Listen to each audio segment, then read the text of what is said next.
नमस्कार दोस्तों, वंदना आराधना भक्ति चैनल में आपका स्वागत है। आज मैं आपको पुरुषोत्तम मास महात्म्य कथा अध्याय 27वें दिन की कथा आपको सुनाऊंगी, जो आप और हम सब मिलकर एक साथ श्रवण करेंगे। तो पुरुषोत्तम मास कथा अध्याय 27 में आज मैं आपको सुनाऊंगी दृढ़धन्वा का तप एवं स्वर्गमन तथा एक बानर की कथा का संपूर्ण वृतांत, जो मैं आपको आज सुनाऊंगी, जो आप सब मिलके मेरे साथ श्रवण करें। तो चलिए दोस्तों, शुरू करते हैं। ओम नमो भगवते वासुदेवाय। श्री नारायण बोले। इस प्रकार कहकर मौन हुए मुनीश्वर वाल्मीकि मुनि को सपत्नीक राजा दृढ़धन्वा ने नमस्कार किया और प्रसन्नता के साथ भक्ति पूर्वक पूजन किया।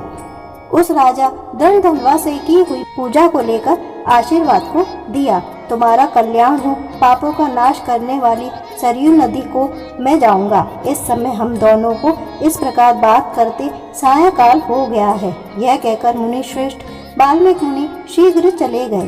राजा दृढ़धन्वा भी सीमा तक वाल्मीकि मुनि को पहुंचाकर अपने घर लौट आया। घर जाकर अपनी गुण सुंदरी नामक सुंदरी स्त्री से बोला। राजा दृढ़धन्वा बोला, ऐ सुंदरी, राग, द्वेष, लोभ, मोह, मद, मात्सर्य इन 6 शत्रुओं से युक्त गंधर्व नगर के समान इस आसार संसार में मनुष्यों को क्या सुख है। कीट, विष्ट, भस्म, रूप और बात पित्त कफ इनसे युक्त मल मूत्र रक्त से व्याप्त ऐसे इस शरीर से मेरा क्या प्रयोजन है। हे वरारोहे, अद्रूप शरीर से ध्रुव वस्तु एकत्रित करने के लिए पुरुषोत्तम का स्मरण कर वन को जाता हूँ। तब वह गुण सुंदरी ऐसा सुन के विनय से नम्रता युक्त तथा शुद्धता से हाथ जोड़कर अपने पति से बोली। गुण सुंदरी बोली, हे नृपते, मैं भी तुम्हारे साथ चलूंगी। पतिव्रता स्त्री के पति ही देवता है। जो स्त्री पति के जाने पर पुत्र के गृह में रहती है, वह स्त्री पुत्र वधू के अधीन हो पराये गृह में कुत्ते के समान रहती है। पिता स्वल्प देता है और भाई भी स्वल्प ही देता है।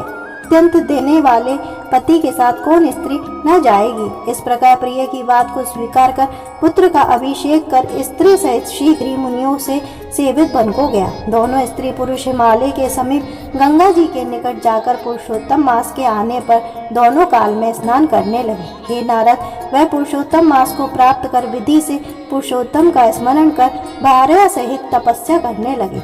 ऊपर हाथ किए बिना अवलंब पैर के अंगूठे पर स्थित आकाश में दृष्टि लगाए निराहार होकर राजा श्री कृष्ण का जाप करने लगे। इस प्रकार व्रत की विधि में स्थित हुए तपोनिधि राजा की पतिव्रता रानी सेवा में तत्पर हुई। इस प्रकार तप करते हुए राजा का पुरुषोत्तम मास संपूर्ण होने पर घटिमाओं के जल से विशोभित विमान वहां आया।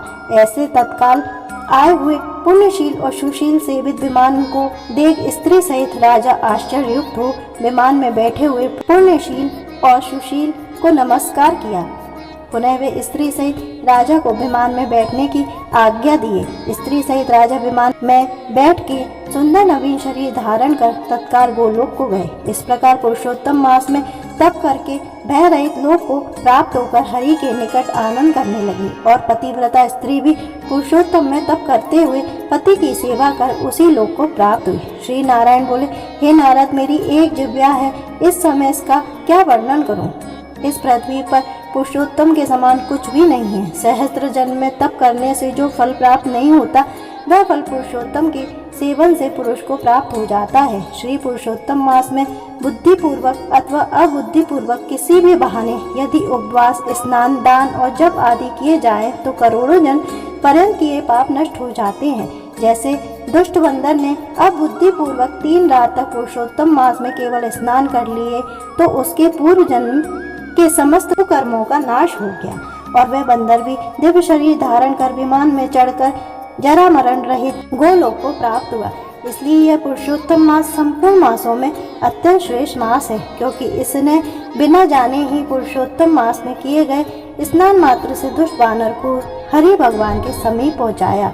अहो आश्चर्य है, पुरुषोत्तम मास का सेवन जो नहीं करने वाले हैं वे महामूर्ख हैं, वे धन्य हैं और कृतकृत्य हैं तथा उनका जन्म सफल है। जो पुरुष पुरुषोत्तम मास का विधि के साथ स्नान, दान, जप, हवन, उपवास पूर्वक सेवन करते हैं। नारद मुनि बोले, वेद में समस्त अर्थों का साधन करने वाला मनुष्य शरीर कहा गया है, परंतु यह वानर भी व्यास से पुरुषोत्तम मास का सेवन कर साक्षात मुक्त हो गया। हे तपोनिधि, संपूर्ण प्राणियों के कल्याण के निमित्त मुझसे इस कथा को कहिए।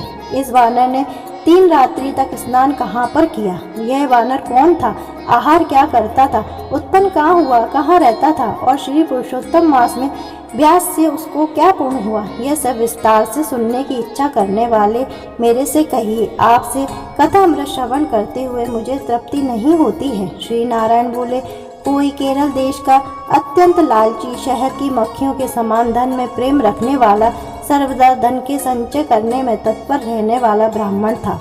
उसी कर्म से लोक में कद्रया नाम से प्रसिद्ध था। उसके पिता ने भी प्रथम उसका नाम चित्र शर्मा रखा था।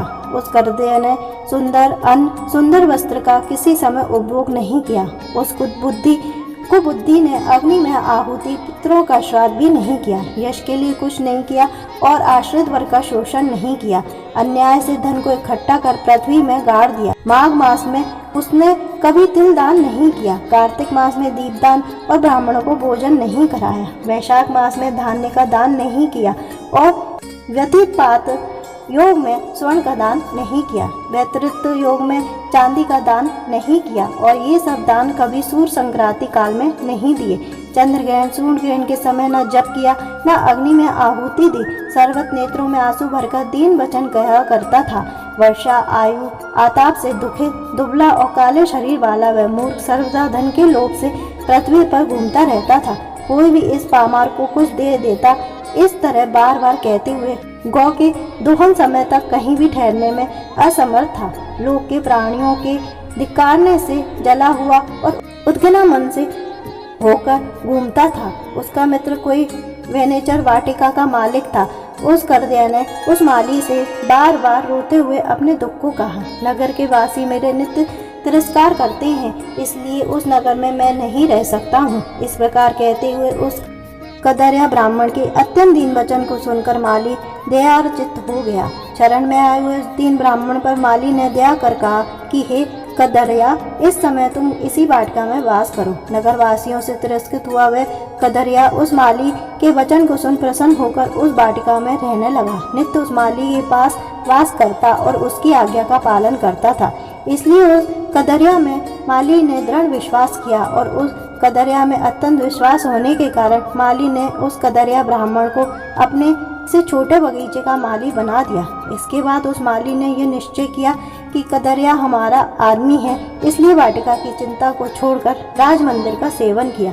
राजा के यहाँ उस माली को बहुत कार्य रहता था, इसलिए और पराहीनता वश वाटिका की ओर वह कभी नहीं आया। वह अत्यंत दुर्लभ कद्रया उस वाटिका के फलों को आनंद से और अच्छी तरह भोजन करता और लोभवश बचे हुए फलों को बेच देता था। निर्भय पूर्वक उस बगीचे के फलों को बेचकर सब धन स्वयं ले लेता था। जब माली पूछता था, उसके सामने झूठ बोलता था कि नगर में फिरता फिरता भिक्षा मांगता खाता खाता तुम्हारे वन की रक्षा करता हूँ, फिर भी पक्षीगण इस बगीचे के फलों को महीने में आकर खा जाते हैं। देखिए, मैंने कुछ खाते हुए पक्षियों को अच्छी तरह से मार डाला है। यहाँ चारों तरफ उन पक्षियों के मांस और पंख गिरे पड़े हैं। उन मांस के टुकड़ों को और पंखों को देखकर उसका अत्यंत विश्वास कर माली चला गया। इस प्रकार अत्यंत जर्जर उस दुष्ट कद्रया के वास करते 87 वर्ष व्यतीत हो गए। वह मूढ़ वहाँ ही मर गया और उसको अग्नि और काष्ठ भी नहीं मिला।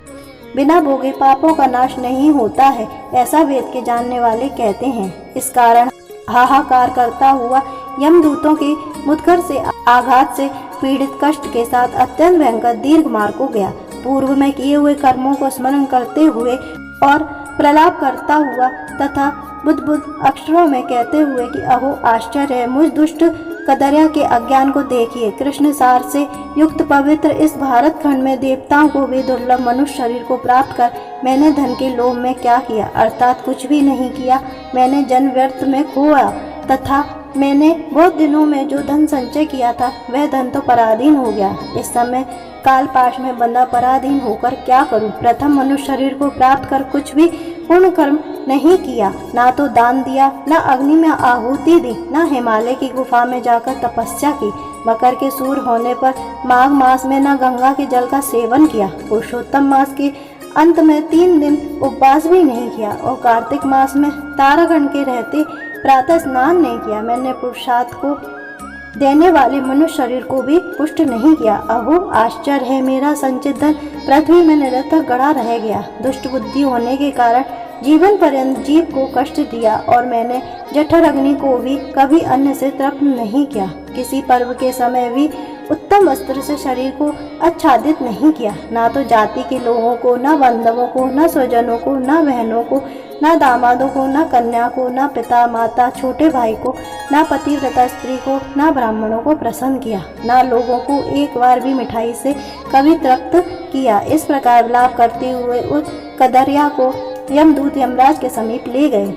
उसको देखकर चित्रगुप्त ने उसके पाप पुण्य को देखा और अपने स्वामी धर्मराज से कहा कि हे महाराज, यह ब्राह्मणों में अधम कृपण है। धन के लोभी इस दुष्ट कदरिया का कुछ भी पुण्य नहीं है। वाटिका में रहकर इसने बहुत पाप किए। माली का विश्वास पात्र बनकर साक्षात स्वयं फलों को चुराया और जो पके हुए फल थे उनको खाया और जो खाने से बचे हुए फल थे उनको इस दुष्ट ने धन के लोभ से बेच डाला। एक फलों के चोरी का पाप, दूसरा विश्वासघात का पाप। हे प्रभु, ये दोनों पाप का कृपण में अत्यंत उग्र है और भी इसमें कई प्रकार के अनेक पाप हैं। नारद मुनि बोले। इस प्रकार ब्रह्मा के पुत्र चित्रगुप्त के वचन को सुनकर अत्यंत क्रोध से युक्त धर्मराज ने कहा कि हे कदरिया, 1000 बार वानर योनि में जाए और विश्वासघात का फल इसको बाद होवेगा। इति श्री बृहन्नादरिये पुरुषोत्तम मास महात्मने सप्तविंशोः अध्याय समाप्त होता है। इसी के साथ पुरुषोत्तम मास महात्म अधिक मास महात्म कथा अध्याय 27वें का समापन होता है, जो आप सबने मेरे साथ मिलकर श्रवण किया। तो दोस्तों, अब मैं आपको कल मिलूंगी पुरुषोत्तम मास महात्म अधिक मास महात्म कथा अध्याय 28वें के साथ में 28वें दिन की कथा के साथ। तो दोस्तों, आपने अभी तक अगर मेरे चैनल को सब्सक्राइब नहीं किया है तो प्लीज़ मेरे चैनल को ज़रूर सब्सक्राइब करें और बेल आइकन को दबाएं। कमेंट बॉक्स में ओम नमो भगवते वासुदेवाय जरूर लिखें। धन्यवाद दोस्तों।